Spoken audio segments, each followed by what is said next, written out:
are live. All right, gang. Welcome back. We're on the old soapbox here. Wanted to hop back on, chat a little bit.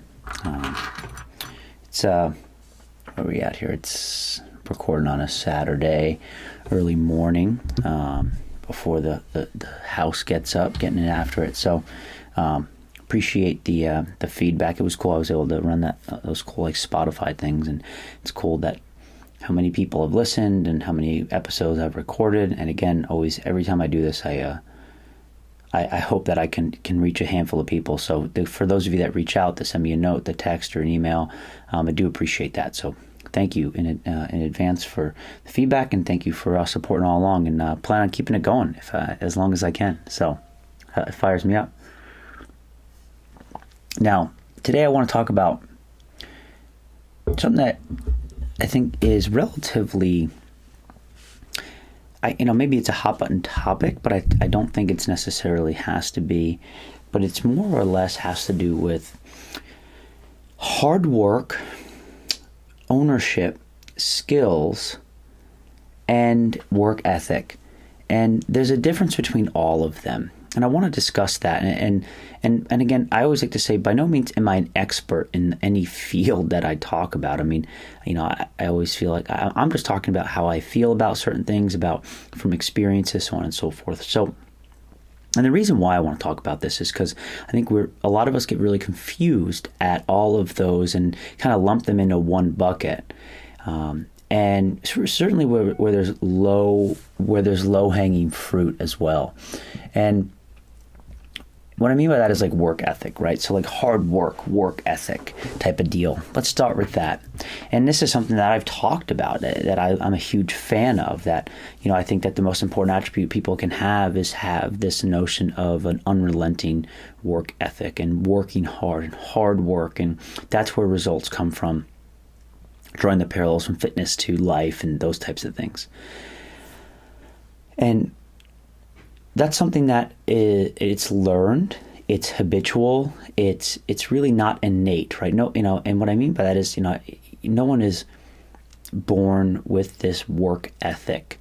It's part of what you grow up with. It's part of what you start to teach yourself, what others might inspire you, and then whether it's from a sports background, whether it's from watching your family, whatever it might be, you have that notion, and it drives you.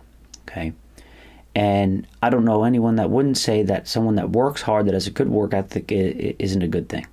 Right. And I think that's really where it starts and finishes. Work ethic can drive you. Work ethic can give you opportunities. It can bring in wealth. It can bring in all sorts of things. But I think the difference is, and I think a lot of people start to confuse this, certainly when you're in a space for a long time, and you're maybe good at what you do, is that it doesn't necessarily translate to your skill set. And what I mean by that is, so I'll just take me for example, right? So what I've spent 10 years of my life doing is working to be, what I would hope one of the best coaches I could be. I'm a CrossFit coach. I'm a level 4 coach. I've coached 400 level 1 and level 2 seminars in the past 10 years. There's only like one or two other people in the world that have coached more seminars than me, right? I've owned multiple gyms. I coach regularly, and that's what I do. That and one might say that's where my skill set has been the most honed. Right. And also where my work ethic has also been placed.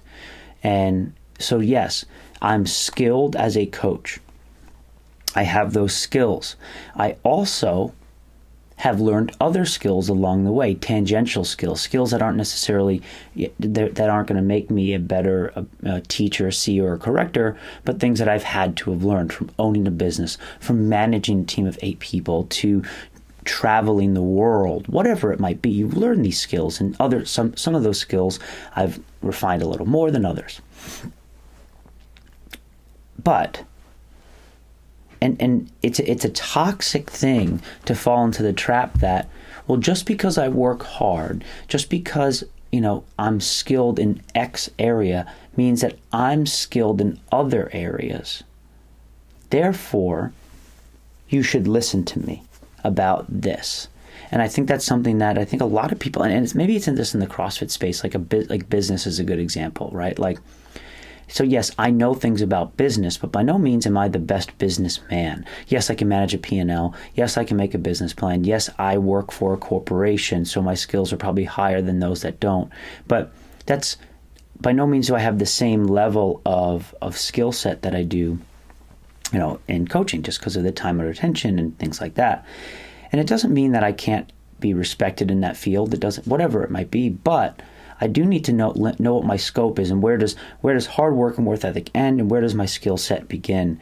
So a good example is just little things like, what are your skills? Can you utilize Microsoft Excel? Can you utilize Adobe Illustrator or Photoshop or InDesign? And do you have those skills? Yes or no? And you can learn and you can upskill. And that just takes time.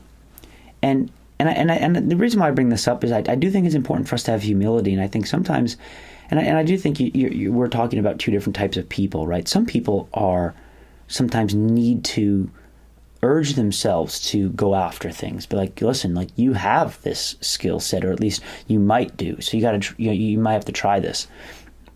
And I'm not really speaking to that individual. I think that hopefully that individual, and I agree, sometimes you do have to play up. Sometimes you do have to overthrow your coverage. Yes. But also there's the other side is like, hey, know where you also need to be like, you know what, I don't know if I have this skill set. I'm going to learn how to do it. Or, you know what, I could have, but I didn't, right? So if a job requires multiple languages, well, then I don't have that skill set. That's a very simple example, right? But that doesn't mean I couldn't have learned multiple languages. It doesn't mean I can't learn multiple languages. And I think this is where that victim mentality comes into play, where it's easy to fall into the trap of like, oh, I don't have the skills, or you blame, or this or that. And this kind of goes back to like my notion of education. Throughout my last 10 plus years of being in the professional world and working, I've upskilled myself more than I ever would have learned in college, and I've learned so many new things. But also these things are low hanging fruit. Like, again, utilizing things on a computer that are really important, like Illustrator and the Photoshop and Premiere and Microsoft Excel, and then like a language. Like, again, when you go to school, they ask you to speak languages, but they never pose it as something that's super functional. And I wish that when my focus in life was education, was to learn how to speak another language, because of the doors it opens from jobs and speaking to people around the world. It never, and it was always this moment like, hey, we want to be more cultured. But when you speak to a 18, 19, 20-year-old, that doesn't do it for them. Yet now it probably does for me. Like, oh yeah, it's important to be cultured and be aware, and I wish I could speak other people's languages, because that's really not only cool, but also respectful and cool. At least I think it is.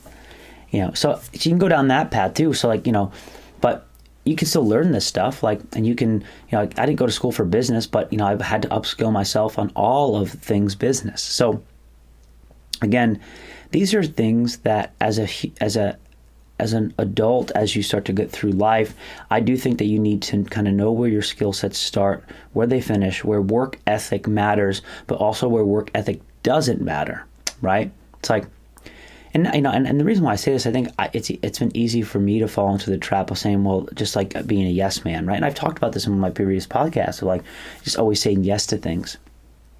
And because I always say, well, no matter what, I can learn how to do it. To a certain degree, yes, but also no, right? So something I've tried to learn more is how to ask for help, asking for help for certain things, learning, being mentored, because these are things on how I can get upskilled. So, and I also like to be able to start a job and finish a job, and I do think that that's really important. I think this is where ownership comes into play. Is like, all right, when we have ownership, it's important to start. If you're going to start a job, how are you going to finish it? I think that's something that probably one of my biggest pet peeves and biggest frustrations with people is that, it's like they have ideas, which are good ideas. They have some level of action, but it never gets finished. And that's what I would call as the antithesis of ownership. That's like you're a true player in a bigger game that doesn't have skin in the game.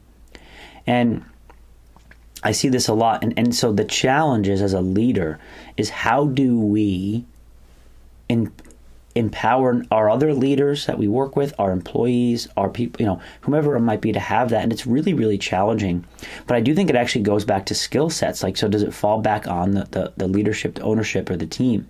Like, okay, I want to do this project. Awesome. This is an idea. Love the idea. All right, go ahead and start it. And then it kind of gets, it pushes a little bit, but then it fizzles out. So I think that's another thing that we really need to really critically think about yourself, is like, what jobs are we starting and finishing? And if that's, I believe that's the definition of ownership for me.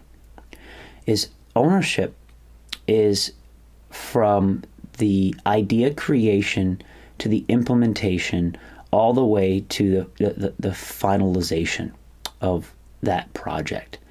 And if it's a product, it's all right, well, we have to think about it. What is the product going to be? All the way to go to market, all the way to it's now in a consumer's hand, then all the way to follow-up, feedback. And then what's next? How do we refine that current product or make something new based off what we did? And I think that's something that, and I do think that this is something that some people can do and some people can't do. And this is the hard truth. And I just don't think some people have skills. And this was really the whole purpose of the podcast, is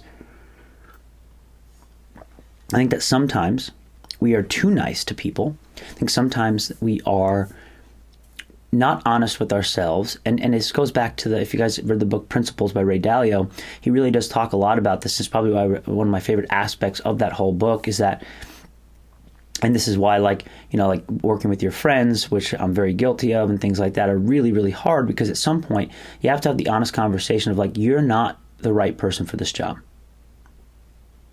Why? Because you could be an asshole about it, which you probably don't want to be, which like, you're not good enough. You are just not good enough. No, I would maybe in like a very rough and gruff way, but you don't possess the skills in order to execute where we are. And also, things change, and businesses change, and landscapes change. And I really remember vividly him talking about in his book how like he had worked with people for 5-10 years, but their businesses changed so much and they didn't. Certain people he worked with that were in certain roles, and so they were no longer the right person for that role. And that's a really hard thing to deal with, and a really challenging, professional and personal hurdle to overcome. And I think that's where we have to start to understand is like, all right, well, your skills no longer fit the needs for this project, this business, this team. And you need to ask yourself that. And why is this relevant now? One, last week I talked about adaptive leadership compared to hunkered down leadership, and I think that now the world is changing so fast for some of us that we are adapting out of our own skill set so quickly. I do think we need to realize that hard work's important, but it's like, let's take virtual classes for example. I think that they're really good, but at some point realize that you're probably not going to be able to compete with the Peloton production value or their distribution, right? It's like, all right, well, so know that. All right, is that your angle? You don't want to give a poor product, but I mean, it's like you don't want to be, shooting on an iPhone 1, but what is going to be your focus? Because once you know your limits and your skill sets, once you know where you want to put your effort, you can deliver a better product somewhere else. Well, maybe it's, doing something different. Like where are you different? Where can you differentiate? And this is something that consistently needs to happen. So that's what I wanted to really talk about from the sense of just this. I really just don't. I want you to ask yourself this: how good do you think you are? And why is that? Is that I I have this feeling that many people overvalue themselves. And part of me doing these podcasts is relatively cathartic because I never want to fall into these traps myself. So when I talk about them, it's sort of like this weird, like, hey, I know a guy type of deal, right? But I think that you need to always be nervous, be scared, be on the edge of your seat, never be comfortable. Complacency breeds mediocrity, right? And again, what I mean by that is, if you think that you have something locked up, you don't. If you feel like you're the best, you're not. If you feel like you are comfortable and safe, you're not. If you feel any of those things, you should be scared. Because that means you've lost your edge. You've lost that sense of urgency. If you've overcommitted on anything, if you are not proud of anything you've done or said, be afraid. What I mean by that is, would you be nervous if everyone heard about what you did or said, right? And again, it's this notion that you get comfortable and too big for your britches. You get this big of a head because of whatever you think you might possess, a skill set or whatever it, right?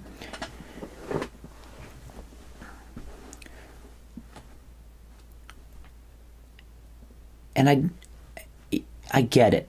It's not a fun way to live for some people. And maybe you need to, maybe this podcast isn't for you. Maybe this type of life isn't for you. What I mean by that is one that's pushing forward, one that's always trying to get better, one that's always trying to grow, one that's always trying to increase in some area of life.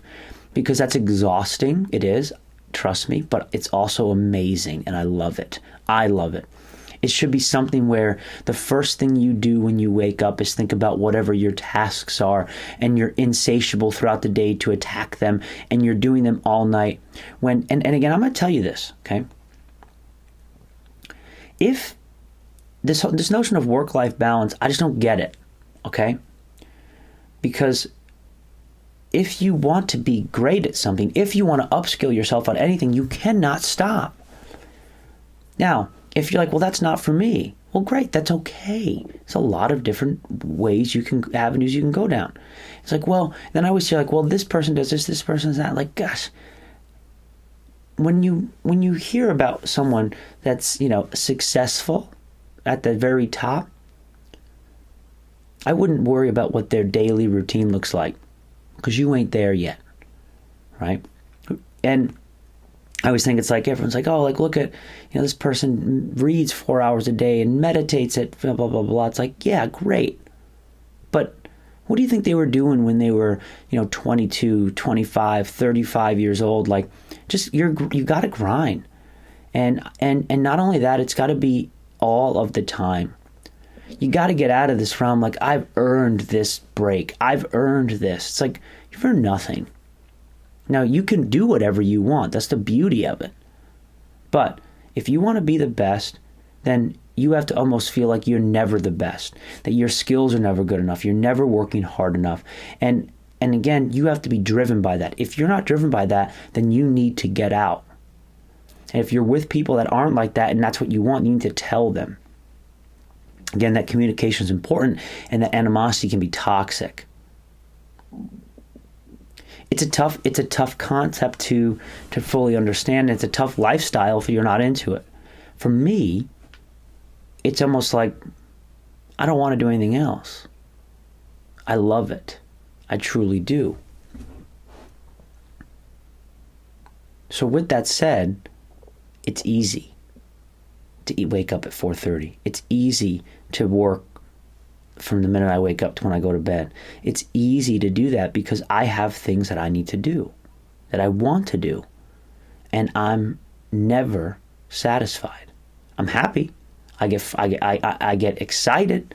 I feel a sense of completion when I see that task all the way through. But I still know that my skills aren't where I want them. I have to learn. They never will be, right? If there's one thing we learned the past 6-7 months, man, I got a lot more to learn about a lot of things. We all do. Right? I've exercised my ability to coach the least in 6-7 months in the past 10 years. So I've had to learn other things.